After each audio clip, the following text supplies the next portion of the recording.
السلام علیکم ورحمۃ اللہ وبرکاتہ۔ بسم اللہ الرحمن الرحیم۔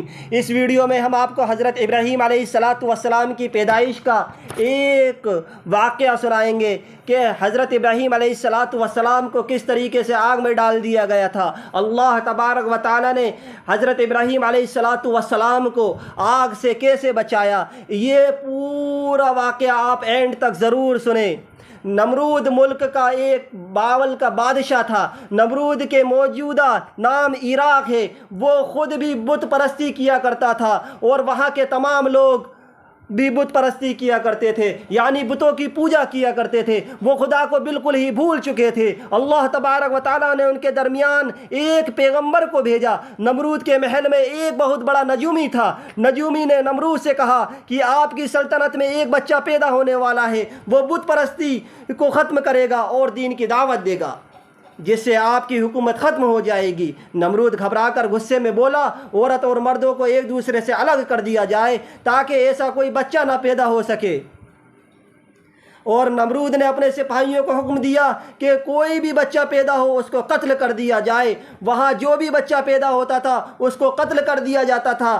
سنا ہے نمرود کے کہنے پر 1,00,000 بچوں کو قتل کر دیا گیا تھا۔ اسی ملک میں ایک خاتون تھی جس کا نام نونا تھا۔ نونا حاملہ تھی، لیکن اللہ تبارک و تعالیٰ نے اس کے عمل آثار کو چھپا دیا۔ جب اس کے بچے کی ولادت کا وقت آیا تو نمرود کے خوف سے شہر سے باہر چلی گئی اور وہاں ایک پہاڑ کی غار میں پناہ لے لی۔ اس خواتین نے اس غار میں بچوں کو جنم دیا اور پھر اللہ تبارک و تعالی سے دعا کی کہ اے اللہ، میں اس بچوں کو اس غار میں لٹا کر جا رہی ہوں اور تو ہی اس بچے کی دیکھ بھال کرنے والا ہے اور مدد کرنے والا ہے۔ یہ دعا کر کے بچے کو بوسہ دے کر غار کو پتھروں سے بند کر کے واپس شہر کی طرف لوٹ گئی۔ جب دوسرے دن غار میں اپنے بچوں کو دیکھنے گئی تو اس کا بچہ مسکرا کر انگوٹھا چوس رہا ہے اور اس کے انگوٹھے سے اللہ کے حکم سے دودھ جاری تھا۔ وہ بچہ کوئی نہیں، حضرت ابراہیم علیہ السلام تھے۔ اسی طرح آپ کو غذا پہنچتی رہی۔ ایک دن میں حضرت ابراہیم علیہ السلام اتنا بڑھتے تھے جتنا کہ 1 مہینے میں ایک بچہ بڑھتا تھا۔ آپ کی ولادت آپ کے پاس روز آتی اور آپ کو دودھ پلاتی اور ان کا خیال رکھتی اور واپس چلی جاتی۔ اسی طرح سے آپ 7 سال کے ہو گئے اور ان کی والدہ ان کو دین کی باتیں سکھاتی، گزرے ہوئے پیغمبروں کی واقعات کو بتاتی۔ آپ یہ باتیں غور سے سنتے اور سمجھتے، لیکن آپ کی والدہ کو یہ کیا پتہ تھا کہ جس بچے کو میں تربیت اور تعلیم دے رہی ہوں یہ وہی بچہ ہے جو پیغمبر ہے۔ ایک آپ علیہ السلام کو 13 سال اسی غار میں ہو گئے۔ ایک دن آپ نے کہا، امی جان مجھ کو بھی شہر لے چلیے، تو آپ کی والدہ نے کہا، نہیں بیٹا، آپ کو وہاں پر خطرہ ہے۔ ایک دن یوں ہوا کہ حضرت ابراہیم علیہ السلام رات کے وقت اس غار سے باہر آ کر شہر میں داخل ہو گئے۔ حضرت ابراہیم علیہ السلام کا ایک چچا تھا جس کا نام آزر تھا۔ یہاں پر ایک نقطے کی وجاہت ہے۔ تورات میں آزر کو حضرت ابراہیم علیہ السلام کا چچا کہا گیا ہے، جبکہ ان کے والد کا نام طارق تھا۔ قرآن پاک میں ان کے والد کا نام آزر کہا گیا ہے۔ بہت سے علماء کہتے ہیں کہ آزر حضرت ابراہیم علیہ السلام کا باپ نہیں تھا، ان کے والد طارق تھے اور مسلمان تھے، لہذا قرآن پاک میں اور حدیثوں میں آزر کو آپ کا باپ کہا گیا ہے۔ وہ مجاز کے طور پر ہیں۔ عربوں میں یہ رواج تھا، چچا کو باپ کہتے ہیں۔ کیا یہ بھی ہو سکتا ہے حضرت ابراہیم علیہ السلام کے والد کا انتقال ہو گیا ہے اور آپ کی ماں کا آپ کے چچا سے نکاح ہو اور آپ کے چچا نے آپ کی تربیت کی ہو؟ آزر مٹی اور لکڑی اور پتھروں کے بتوں کو بناتے تھے۔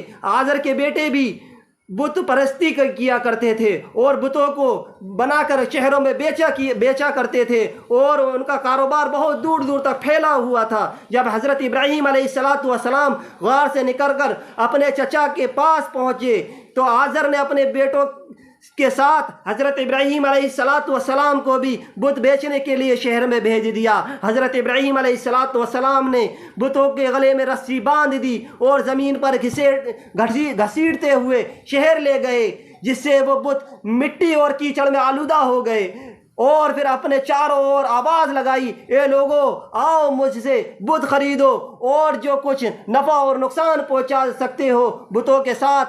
آپ کا یہ سلوک بت پرست لوگوں کے لیے بہت ہی توہین کی بات تھی۔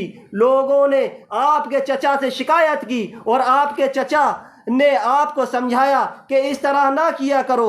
پھر حضرت ابراہیم علیہ السلام نے چچا سے کہا، اے چچا جان، آپ بے جان بت بناتے ہو، نہ تو ان میں کوئی جان ہوتی ہے نہ وہ کوئی نفع دے سکتے ہیں۔ آزر نے چوک کر کہا، کیا تم ہمارے بتوں کے خلاف بول رہے ہو؟ آئندہ ایسی بات نہیں کرنا، تمہیں سزا ہو جائے گی۔ اس طرح حضرت ابراہیم علیہ السلام لوگوں سے مخاطب ہو کر اور لوگوں سے کہا، عبادت اور سجدے کے لائق نمرود نہیں ہیں، اور نہ ہی بے جان بت ہیں، اور نہ ہی تو بولتے ہیں اور نہ ہی تو سنتے ہیں، اور نہ ہی تو نفع دیتے ہیں اور نہ نقصان دیتے ہیں۔ عبادت کے لائق صرف اللہ تبارک و تعالی ہے جس نے پوری دنیا اور کائنات کو بنایا۔ حضرت ابراہیم علیہ السلام کی یہ ساری باتیں نمرود تک پہنچیں اور نمرود نے اپنے لوگوں سے پوچھا کہ یہ کون نوجوان ہے؟ درباری والے بولے کہ اس کا نام ابراہیم علیہ السلام ہے اور وہ آزر کے گھر پر جوان ہوا ہے۔ نمرود نے اپنے غلاموں کو حکم دیا کہ ابراہیم علیہ السلام کو میرے پاس لایا جائے۔ نمرود کے لوگ حضرت ابراہیم علیہ السلام کو لینے پہنچے اور نمرود کی بات حضرت ابراہیم علیہ السلام کو بتائی تو حضرت ابراہیم علیہ السلام نمرود کے دربار پہنچے۔ نمرود نے حضرت ابراہیم علیہ السلام سے کہا کہ تم کس خدا کی بات کرتے ہو؟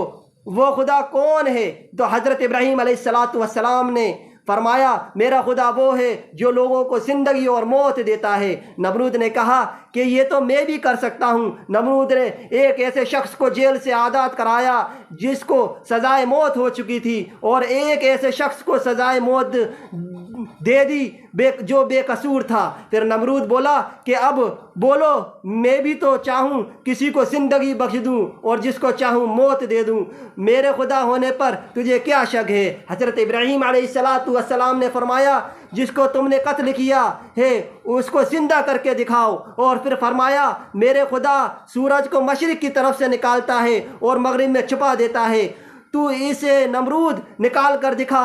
نمرود سے اس سوال کا جواب بن نہ سکا، وہ شرمندہ ہو گیا۔ اس وقت حضرت ابراہیم علیہ السلام کی والدہ نے کہا، بادشاہ سلامت، مجھے حکم دے کہ میں ابراہیم علیہ السلام کو اپنے ساتھ لے جاؤں، کیونکہ اس وقت وہ نہ سمجھ ہے۔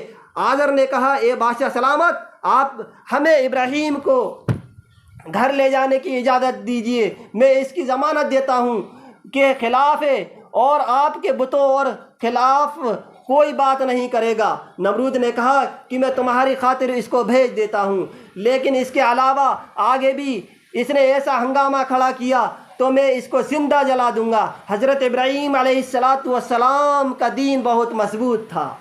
گھر آ کر اپنے چچا کو کہنے لگے، اے چچا جان، آپ اپنے بتوں کی پوجا کرتے ہو جو نہ تو بولتے ہیں اور نہ ہی سنتے ہیں اور نہ ہی کسی کو نقصان پہنچاتے ہیں اور نہ ہی کسی کو فائدہ دیتے ہیں۔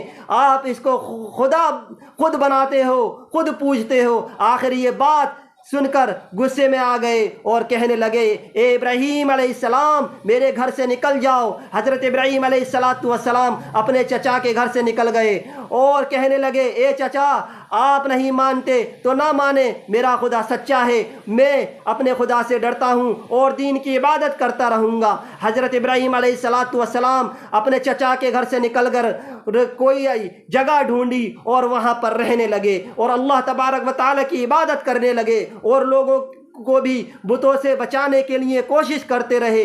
ملک بادل کے لوگ ہر سال ایک عید مناتے تھے اور بتوں کی پوجا کیا کرتے تھے اور اپنی روایت کو انجام دیتے تھے اور شہر سے باہر چلے جاتے تھے۔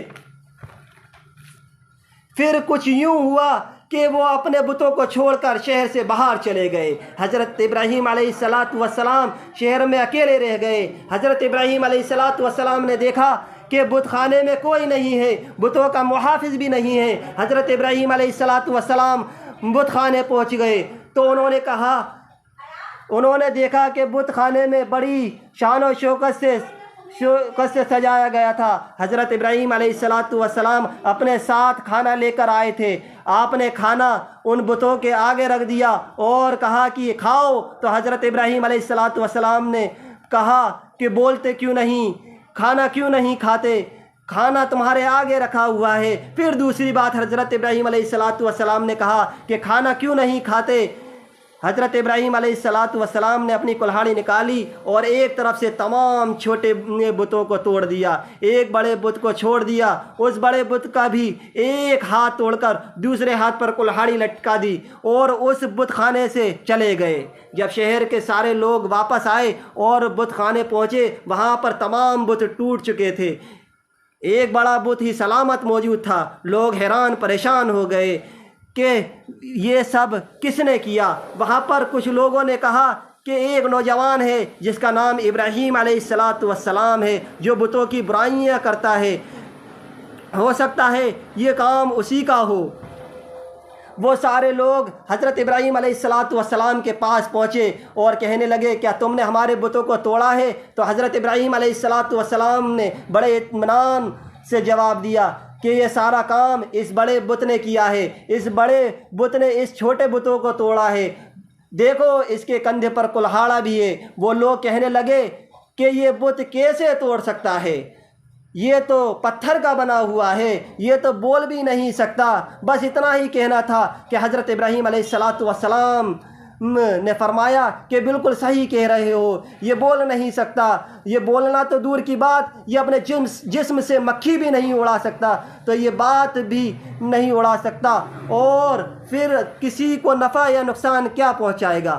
اور تعجب کی بات یہ ہے کہ پھر بھی تم لوگ اس کو خدا مانتے ہو، اس لاچار کی پوجا کرتے ہو، اس کے آگے سجدے کرتے ہو، اور تم اس خدا کی عبادت نہیں کرتے جس نے پوری کائنات کو بنایا اور پیدا کیا، جو ہر چیز پہ قدرت رکھتا ہے۔ لوگوں نے حضرت ابراہیم علیہ السلام کی باتیں بڑی غور سے سنی اور سوچنے لگ گئے کہ واقعی یہ نوجوان سچ کہہ رہا ہے کہ پتھر اور مٹی اور لکڑی کے بتوں میں کون سی طاقت ہے۔ ان میں سے ایک شخص بولا تم نے ہی ہمارے خدا کا ستیہ ناش کیا ہے، آج تم کو چھوڑ دیا، آج تم نے ہمارے بتوں کو توڑ دیا، کل تم ہمارا بت خانہ بھی توڑ سکتے ہو۔ وہ شخص نمرود کا بھیجا ہوا تھا۔ وہ شخص کہنے لگا ابراہیم تمہاری سزا یہ ہے کہ تم کو آگ میں ڈال دیا جائے گا۔ حضرت ابراہیم علیہ السلام نے کہا کہ تمہارے اس فیصلے سے نہیں ڈرتا، میں جو کچھ بھی کہہ رہا ہوں وہ سچ ہے۔ جج نے جو بھی حضرت ابراہیم علیہ السلام کو سزا کا فیصلہ سنایا، نمرود اس پر عمل کرنے کی پوری تیاری کرنے کے لیے شروع ہو گیا۔ اس نے اپنے ارد گرد تمام لوگوں میں اعلان کروا دیا جس نے ہمارے بتوں کو توڑا ہے اس شخص کو سزا دی جانی چاہیے، اس کی سزا کے لیے ایندھن اکٹھا کرا جائے۔ نمرود کے دربار میں ایندھن کو اکٹھا کرا گیا اور نمرود کے دربار میں ایندھن کو اکٹھا کرا گیا اور حضرت ابراہیم علیہ السلام کو اس آگ میں ڈال دیا گیا۔ اللہ تبارک و تعالیٰ نے اس آگ سے کہا اے آگ میرے ابراہیم علیہ السلام پر سلامتی کے ساتھ ٹھنڈی ہو جا۔ ابراہیم علیہ السلام اس آگ سے کھیلتے کودتے باہر نکل کر آ گئے۔